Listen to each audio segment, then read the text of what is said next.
मोदी जी की इतनी हिम्मत नहीं है यूनुस परवेज को आंखें दिखा सके। सेना को ऑर्डर कौन देगा? विपक्ष देगा। संदेश खाली पे क्या बोलना चाहोगे? क्या बोलना चाहोगे? आप जवाब दे दो। संदेश खाली से पहले मणिपुर हुआ था, उसके बारे में कभी आवाज निकली? एक बयान निकाल के अगर मुझे दिखा दो, मैं आपके अभी यहीं चढ़न छोड़ूंगा। मैं बहन बेटी को नमन करता हूँ, और जब उनके बाल पकड़ के घसीटे जा रहे थे, उनके कपड़े फाड़े जा रहे, तब मोदी जी का एक भी ट्वीट नजर नहीं आया। अरे अगर बाप ऐसा है तो बेटा कैसा होगा? चाहे जैसा होगा, लेकिन राहुल पप्पू से तो सही होगा। जितने इनके खानदान में डिग्री नहीं होंगी ना, उतना अकेला वो बंदा डिग्री होल्डर है। मोदी जी से तो 50 गुना पढ़ा लिखा है। और जलेबियों की फैक्ट्री लगवा दे, ऐसा आदमी हमें नहीं चाहिए। इन्हें वो चाहिए जो गटर की गैस में से चाय बना दे, जो बादलों में रडार छुपा दे। तो तोड़ा किसको? भारत को के पाकिस्तान को? अकल के आदमी है तो सोच ले कि पाकिस्तान के 2 टुकड़े करेंगे, भारत के 2 टुकड़े करे। 1962 तक गोवा पुर्तगाल था, पुर्तगालियों के कब्जे में था, पुर्तगालियों के कब्जे से छुड़ाया और भारत में भी लाया। जानते हो इस बारे में? नहीं जानते होंगे, क्यों पढ़ाई नहीं कभी। बीजेपी वाले ये भी कहते हैं कि आज बंगाल के अंदर अगर कोई जय श्री राम भी बोलते हैं उस पर FIR हो जाती है। FIR है तो भैया आप क्या भुइयां छील रहे हो बैठ के? बांग्लादेश बनाया किसने था? इंदिरा गांधी जी ने।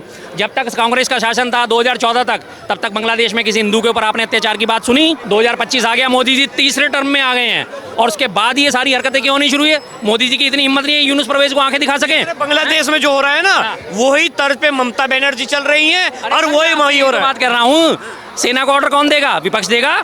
सरकार देगी? कौन देगा सेना का ऑर्डर? बांग्लादेश में हिंदुओं के ऊपर अत्याचार हो रहा है तो यूनुस परवेज को धमकी कौन देगा? विपक्षी देंगे या सत्ताधारी देंगे? प्रधानमंत्री देंगे या उप प्रधानमंत्री देंगे? कौन देगा? प्रधानमंत्री देंगे या LOP देगा? राहुल गांधी देंगे उन्हें धमकी के सुधर जाओ, अगर आपने हमारे कम्युनिटी के ऊपर हरकतें करवानी बंद नहीं करी तो हम आपके ऊपर आक्रमण कर देंगे? कौन देगा ये धमकी? हम देंगे? आम आदमी देगा या सरकार देगी? आज से पहले याद कर लो आप, 1971 में बांग्लादेश का जन्म होता है और अब ये 2025 आ गया। इससे पहले अभी जब तक ये मोदी जी की सरकार है, इससे पहले क्या आपने कभी कोई ऐसी बात सुनी कि बांग्लादेश में हिंदुओं के ऊपर अत्याचार हो रहा था, या इस तरह की कोई कहानी सुनी आपने? नहीं ना। और अब भी ये कहा जाता है कि राहुल गांधी बांग्लादेश पे नहीं बोलते। अरे राहुल गांधी तो बोल रहे हैं भाई, काम तो तुमने करना है। सेना को ऑर्डर कौन देगा? तुम दोगे। BSF को टाइट करने का ऑर्डर कौन दोगे कि घुसपैठ ना हो? तुम दोगे कि मैं दूंगा? सेना को ऑर्डर कौन देगा? बांग्लादेश को चेतावनी कौन देगा? पाकिस्तान के ऊपर जो आप बांग्लादेश मुद्दे से नहीं, मुद्दे से बता रहा हूँ। चलो बांग्लादेश के ऊपर मैं मानता हूँ कि मोदी जी का एक्शन ले रहे हैं और करेंगे, मगर उसके लिए मैं एक बात कहना चाहूँगा, जो पश्चिम बंगाल के ऊपर वो कह रहे थे, बंगाल के ऊपर संदेश खाली पे क्या बोलना चाहोगे? क्या बोलना चाहोगे? आप जवाब दे दो। और रही बीजेपी वाले मजाक बनाते हैं ममता बनर्जी को, ममता बानो कहते हैं। रामनवमी का जुलूस पहले भी इन्होंने पाबंद किया है, इन्होंने पहले भी रोका है ना। और यानी दुर्गाष्टमी गई है अभी लास्ट में, उन्होंने मंदिरों के पंडालों में जाकर के मूर्तियां तोड़ी, तब कहाँ थे वो ममता जी? मूर्तियां तोड़ी? कौन सी दुर्गाष्टमी गई है भाई, जरा बताना। दुर्गाष्टमी तो अभी आएगी, इतनी जान पिछली साल पिछली साल वाली। हाँ बता देता हूँ ना, पिछले साल वाली जो इन्होंने जुलूस की बात करी थी, वो जुलूस वाले जो थे निर्धारित मार्ग से हटके अपना दूसरे मार्ग से जाना चाहते थे, जिसकी परमिशन। एक मिनट यार, एक मिनट सुन लो। हाँ तो उसके बाद निकले कौन वो लोग? कौन लोग निकले? आगे निकले आप बीजेपी के कार्यकर्ता सारे निकले। बढ़िया। आपको जो भी संदेश खाली की बात आती है, संदेश खाली की इन्होंने बड़ी अच्छी बात उठाई। संदेश खाली पे इनका दिल एकदम से रो पड़ता है। हाय हाय संदेश खाली। संदेश खाली से पहले मणिपुर हुआ था, उसके बारे में कभी आवाज निकली? कौन बोलेगा भाई साहब? एक मिनट उसको मणिपुर को जलाने वाला कौन था? कौन सा मणिपुर को जलाने? सरकार किसकी है? सरकार किसकी है? सरकार किसकी थी? कोई बात नहीं, एक्शन तो हो तो गया। आप देखो ना, एक्शन हुआ या नहीं हुआ? 1 साल बाद नहीं, एक मिनट, अमित शाह जी खुद गए, उन्होंने कहा अब आप देखो कुछ ही देर में यहाँ पे खत्म हो जाएगा, और फिर को एक्शन में है ना। 2 साल हो जाएंगे जुलाई में मणिपुर की घटना हुई है, जिसमें महिलाओं को नग्न परेड कराई गई थी। आज तक मोदी जी का बयान आया उसके ऊपर कि उन महिलाओं के साथ गलत हुआ। मेरी संवेदना उन महिलाओं के साथ है। एक बयान अगर कोई हो तो मुझे दिखा दीजिए, एक बयान अगर मोदी जी का हो पर्टिकुलर उन 2 महिलाओं के लिए जिनको लगातार नग्न परेड कराई गई थी। एक बयान निकाल के अगर मुझे दिखा दो, मैं आपके अभी यहीं चढ़न छोड़ूंगा। दिखा दो, 2 बयान दिखा दो बस। मतलब एक दिखा दो यार। एक दिखा दो। नहीं, मुझे एक बात बताओ कि ये कहें कि वो अच्छा हुआ था, ऐसा कहा क्या मोदी जी ने उनके प्रति संवेदना दिखाई? घटना या दुर्घटना पे मोदी जी ने हमेशा संवेदना व्यक्त की है, मगर ये नहीं बिल्कुल की है, बिल्कुल की है। मैं कह रहा हूँ दिखा दो, एक बयान दिखा दो। लोकसभा के अंदर बयान नहीं है। एक बयान उन महिलाओं के लिए दिखा दो। मोदी जी का बयान कभी नहीं आएगा, क्योंकि मोदी जी की मानसिकता क्या है, वहाँ जाते हैं, आंध्र में जाते हैं, तेलंगाना में, वहाँ पे जाके प्रज्वल रेवन्ना के कंधे पे हाथ रखते हैं, इसके हाथ मजबूत करो तो मेरे हाथ मजबूत होंगे। प्रज्वल रेवन्ना कौन है? 2800 महिलाओं के यौन शोषण का आरोपी। मोदी जी का भी आवाज़ क्यों नहीं निकलेगी? क्योंकि मोदी जी सपोर्ट करते ब्रजभूषण शरण सिंह को, जो पॉक्सो एक्ट जिसके ऊपर लगा हुआ था और जिसने महिलाओं के साथ बदतमीजियां करी, पहलवान बहन बेटी के साथ बदतमीजियां करी। जब वो पहलवान बहन बेटी मेडल जीत के लाई, 140 करोड़ की जनता का सिर्फ गर्व से ऊंचा कर दिया है। मैं बहन बेटी को नमन करता हूं। और जब उनके बाल पकड़ के घसीटा जा रहा था, उनके कपड़े फाड़े जा रहे, तब मोदी जी का एक भी ट्वीट नजर नहीं आया। तब उन्होंने, मोदी जी ने एक बार भी सांत्वना प्रकट नहीं करी। और उसके बाद जब आपका हाथरस कांड हो जाता है, मोदी जी का एक ट्वीट दिखा दीजिए कि हाथरस में गलत हुआ बेटी के साथ, बता दीजिए। श्रद्धा वाकर अंडा हत्याकांड होता है, उसमें मोदी जी का ट्वीट दिखा दीजिए। अंकिता भंडारी हत्याकांड जो है देहरादून का सबसे चर्चित, जिसमें दिखाया गया था कि इसमें बीजेपी के बड़े बड़े नेता शामिल हैं। अंकिता भंडारी हत्याकांड, जिस होटल में उसकी हत्या करी गई थी, पूरा होटल ही ढहा दिया गया ताकि फॉरेंसिक सबूत ना जुटाए सके। और उसके बाद पत्रकार आशुतोष जो था, जो उसको कवरेज करना था, उसको पकड़ के उठा के जेल में डाल दिया और अंडरवियर में उसकी फोटो सर्कुलेट करी गई खींच के। इनको जो अच्छा बुरा कुल मिलाकर इनको बीजेपी दिखाई देता, कौन सा चश्मा लगाता है पता नहीं। इन्होंने आपसे जो भी तथ्य मांगे आपने दिए, जो भी एक्शन होता है उस पर कार्रवाई होती है, नहीं हुई। ब्रजभूषण सिंह पे हुआ, ब्रजभूषण सिंह को टिकट कटा मिला क्या? ब्रजभूषण का टिकट कटा नहीं कटा, उसको सांसद राज्यसभा सांसद। कितना बढ़िया काम करा भाई। मैं तेरे को टिकट नहीं दूंगा, लेकिन तेरे बेटे को दे दूंगा। बस हो गई जिम्मेदारी पूरी, हो गई जिम्मेदारी पूरी। अरे अगर बाप ऐसा है तो बेटा कैसा होगा?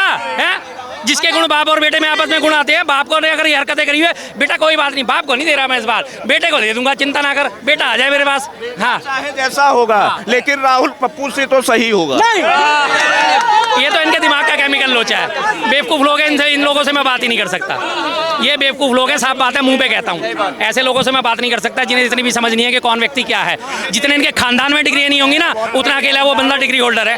जितने इनके खानदान में डिग्री नहीं होंगी, जानता है 4 शब्द अंग्रेजी के बोल नहीं सकते और उससे बैठ के अंग्रेजी भाषण दिलवा लो, क्या जानते नहीं पाता, इसीलिए बाल बुद्धि कहलाता है। बोल ही नहीं पाया संसद भवन में हिंदू को हिंसक बोलने वाला। क्या बोलते हैं वो?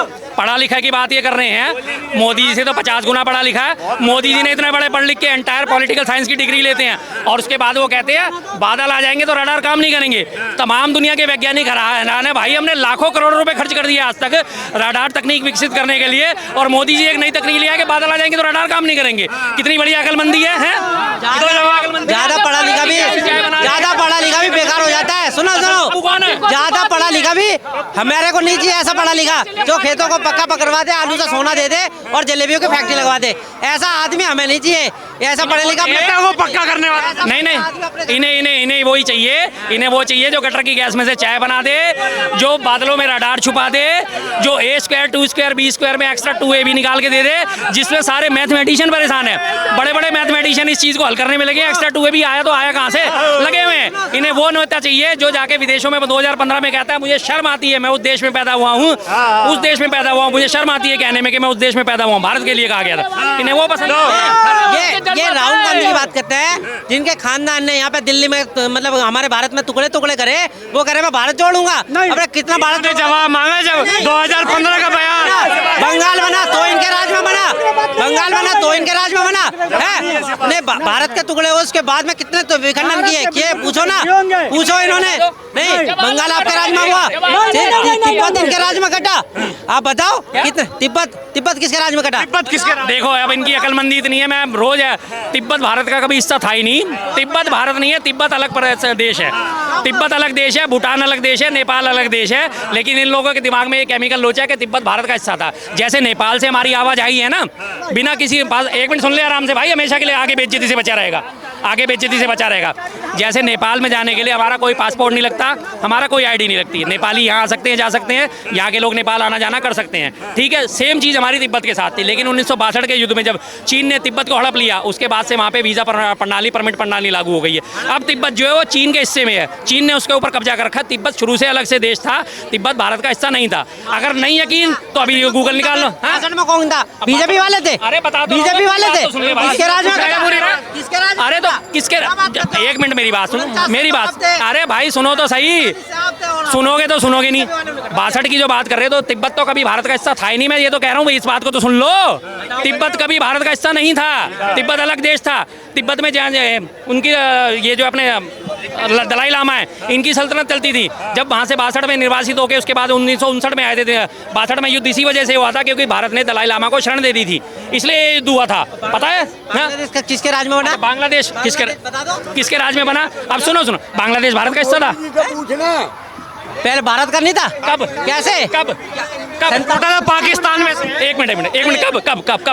मतलब उसका टुकड़े कब हुए ये बताओ? कब हुए? अरे मैं नहीं पूछ रहा ना, तुम्हें तो बहुत जानकारी है। नहीं हमें जानकारी, आप बताओ, आप बताओ। बांग्लादेश कब था? हाँ, मैं पाकिस्तान का टुकड़ा 47 में हो गए थे, उसके बाद बांग्लादेश बना।